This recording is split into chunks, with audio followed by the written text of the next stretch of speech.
Iya, baik.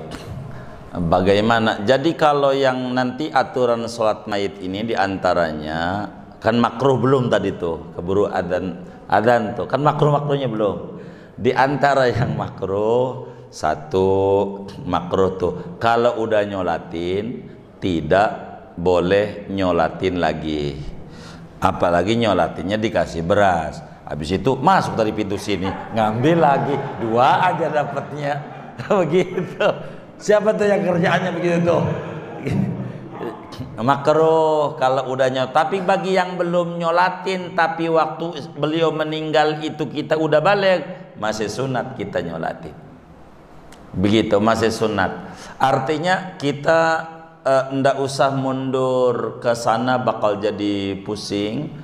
Kita ngaji dari hari ini ke depan. Kita ke depan.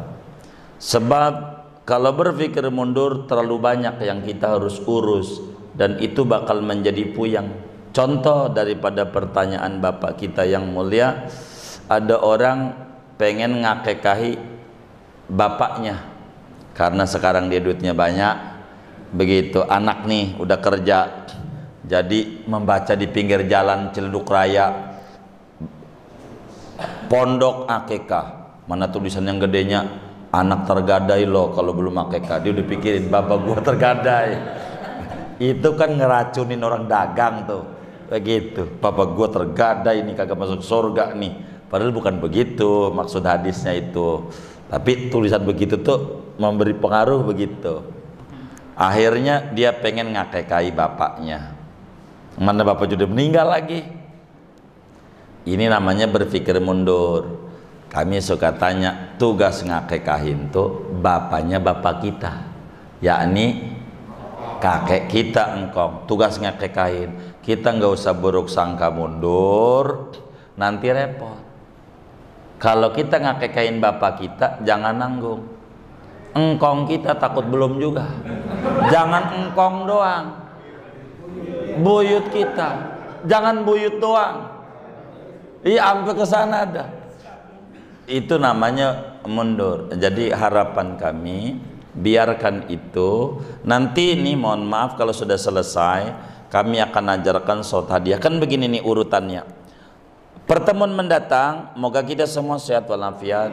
Artinya kita dimudahkan hadiri majelis ilmu. Pertemuan mendatang kita bakal bedah cara sholat mayit, baik gaib maupun hadir, baik laki maupun bocah. Bagaimana kalau banyak? Itu materi. Habis sholat itu nanti berbicara gotong. Gotong nih pala dulu, kaki dulu. Gotongnya tuh. Itu nanti kita bedah tuh. Kan kudu digotong nih mayit, nggak pergi ke Pondok Kacang Prima sendirian ya kan. Nah itu bakal kita bedah tuh. Terus habis itu kita ngaji tentang penguburan. Kalau ngomong penguburan ada dua yang kita bedah. Satu, bagaimana cara membuat kuburan yang diatur oleh agama. Kuburan tuh gedenya berapa, lubang landak tuh apa kayak landak atau bagaimana gitu. Kalau lubang landak ngintip landak begitu ya, berarti harus begini apa begitu, tar tuh. Sesudah itu baru berbicara bagaimana mayitnya ditaruhnya di sebelah mana, di samping, di belakang atau bagaimana. Bagaimana posisi bakal proses pemakamannya tuh, entar tuh kajian tuh. Habis itu pasca dikubur apa yang diajarin oleh agama. Malamnya, siang kubur, malam nih ngapain, ada sholat hadiah namanya. Entar tuh termasuk ada nggak tuh tahlilan 3 hari 7 hari, entar tuh. Pokoknya sabar saja ini bakal ketemu ini semuanya ini. Fa insya Allah. Kurang lebih demikian. Jadi kalau kita belum nyolatin waktu abah kita wafat, karena kita ada di Jakarta dan kita belum nyolatin, dan abah kita di Madinah dan seterusnya. Intinya anggaplah kita nggak ngaji atau apalah, belum nyolatin, tapi kita udah umur 20 tahun masih disuruh nyolatin karena kita udah balik gitu. Jangan kita mundur. Kita mau nyolatin Rasulullah waktu beliau wafat, kita belum lahir, nggak ada tuh ajarannya. Baru balik, lahir aja belum, begitu.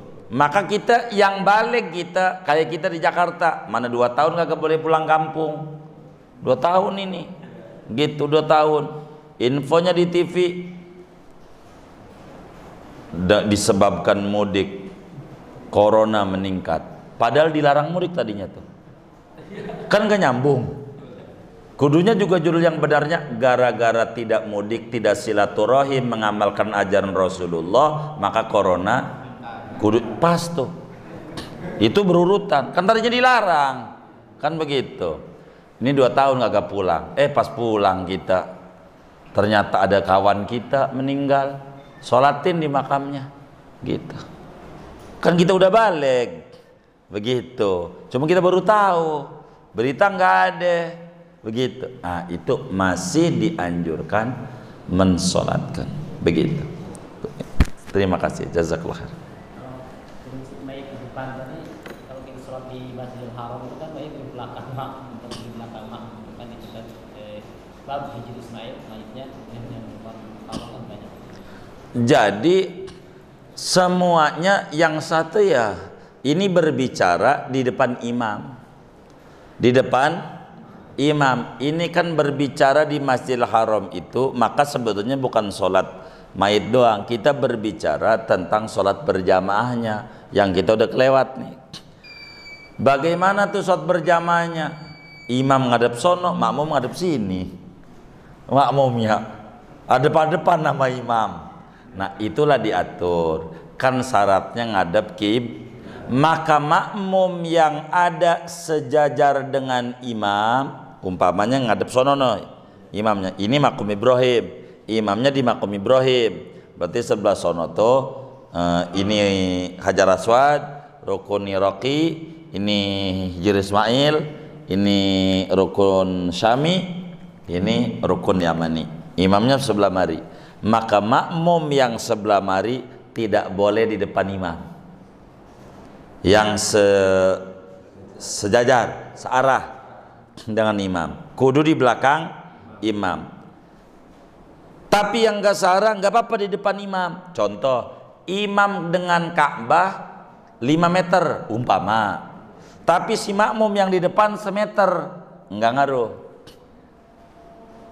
Yang di depan ini karena depan-depan, yang sebelah sono Ka'bah, nih imam sebelah mari nih 5 meter, makmum di sini nih 2 meter atau semeter, lah kan di depan imam itu jatuhnya masih sah, sebab bukan pada sejajar dengan imam. Kalau yang di sejajar imam kudu di belakangnya.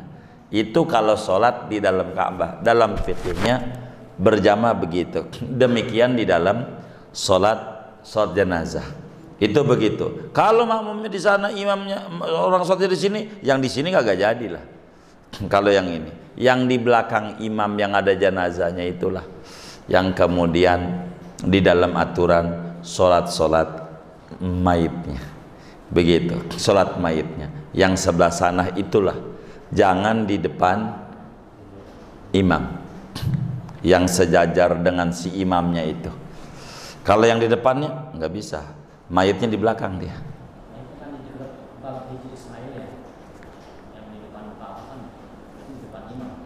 Iya, yang di depan-depannya ini tidak jadi.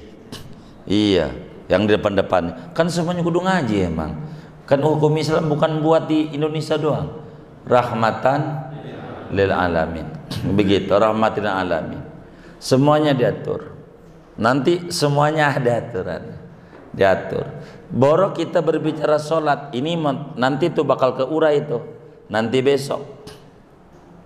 Kalau kita membawa umroh, maka travel tuh atau haji KBIH tuh ajarin makmumnya, jamaahnya sholat mayit, karena di Mekah mau banyak, hampir tiap waktu sholat mayit. Niatnya bagaimana tuh yang ditanya tadi tuh, niatnya mana kita gak tahu, mayitnya laki perempuan, gua mau pokoknya sholat aja dah, orang juga pada diri gitu. Nah inilah nanti pertemuan mendatang tuh pada paparan seperti apa yang tadi disinggung itu. Artinya kalau yang mau bakal dibahas, kalau saya bahas panjang lagi begitu, saya kurang begitu mau, kepotong lagi gitu. Itu aja, nanti aja pertemuan mendatang kita bedah itu. Allah a'lam. Boleh. Terakhir batas sholat hadir di makam berapa lama dari itu? Baik, terima kasih. Ada 3 pendapat batas hadir di makam. Yang pertama 3 hari, yang kedua sebulan, yang ketiga selama-lamanya kalau belum nyolatin. 3-tiganya ada hadisnya. Rasulullah Shallallahu Alaihi Wasallam waktu datang ke Madinah, meninggal Sayyidina As'ad bin Zurarah, khotib pertama. Nabi belum sholat Jumat, dia udah sholat Jumat. Kan sholat Jumat ajarannya udah datang dari Mekah. Orang tuh disuruh sholat Jumat. Cuman syarat buat Nabi nggak ada. Di Mekah kan masih tertindas. Kalau Madinah sudah kondusif, aman. Maka As'ad udah sholat Jumat sebelum Nabi hijrah tuh. Nabi tapi ajarannya dari Nabi. Karena belum bisa dipakai di Mekah, tertindas, masih ngumpet. Sedang sholat Jumat harus terbuka. Maka waktu datang tanya As'ad mana, udah meninggal 40 hari yang lalu. Mana kuburannya? Nabi sholat, udah 40 hari. Kemudian ada yang 3 hari. Ada. Saya lupa nama sahabatnya ya. Ini sahabat ini, mohon maaf, fisiknya hitam, pendek, jelek lagi tuh. Fisiknya nih. Sahabat ini. Jadi tukang nyapuin masjid. Saya lupa nama sahabat ini, lupa namanya. Harus dibongkar lagi. Jadi waktu meninggal tuh dianggapnya timbang orang biasa lah, merebot begitu. Kiai nggak perlu dikasih tahu gitu. Nabi. Padahal dia cinta banget sama Nabi. Luar biasa ini merebot ini. Jadi waktu Nabi lewat ke situ, Nabi tanya, mana fulan? Udah meninggal 3 hari yang lalu. Waduh, kenapa kagak dibilangin saya? Kata sahabat yang lain, apa kata gua? Ya, lu sih bilangin. Jangan bilang Nabi dia orang biasa, cukup kita aja. Begitu. Akhirnya mana kuburannya? Nyolatin Nabi. Begitu. Nabi nyolatin. Jadi pendapat yang ketiga, ilal abad. Artinya kalau ada teman-teman kita yang kita udah balik, yang waktu itu kita belum nyolatin. Kan kita biasanya begini nih, belum nyolatinnya penyebabnya nih. Datang ke masjid, udah bubar. Kan kita biasa pulang dari kantor kan begitu. Dan ilmunya berangkat, mau nyolatin itu dapat ganjaran nggak tuh orang kantor tuh? Ada 2 tanda tanya. Itu niatnya dia mau nyolatin, apa niatnya paling gampang izinnya kalau orang mati? Kan enak. Kan begitu. Ada saudara saya meninggal, bos juga nggak ngelarang. Ya udah deh, nggak masuk nggak apa-apa. Tuh, emang kita niatnya itu. Kalau niatnya itu, ya nggak ada ganjaran. Emang karena kita malas aja sama kantor. Kan Allah yang tahu. Kan begitu. Ada nggak yang model kayak begitu tuh? Dia kayaknya nyengir ini nih. Kayaknya itu begitu tuh. Jadi dilihat begitu. Kalau kita kemarin-kemarin nggak nyolatin, anggap setahun yang lalu teman kita tuh meninggal, tapi kita nggak nyolatin karena kita satu nggak tahu dia meninggal, atau kita tahu cuman udah telat ke masjid, udah dibawa jenazahnya. Kata kita, ya udahlah udah dibawa mah. Kata kita, kan biasanya kayak begitu tuh. Nah, kita masih disuruh nyolatin. Wong kita belum nyolatin. Kita berangkat Pondok Kacang Prima. Nggak usah malam ini, kan ngeri juga kalau malam ini ya. Ya besok lah. Ya boleh malam ini, boleh. Begitu. Jadi ada 3 pendapatnya, silakan saja mana yang mau diambil. Wallahu a'lam. Sudah baik. Kita baca Fatihah. Ini ada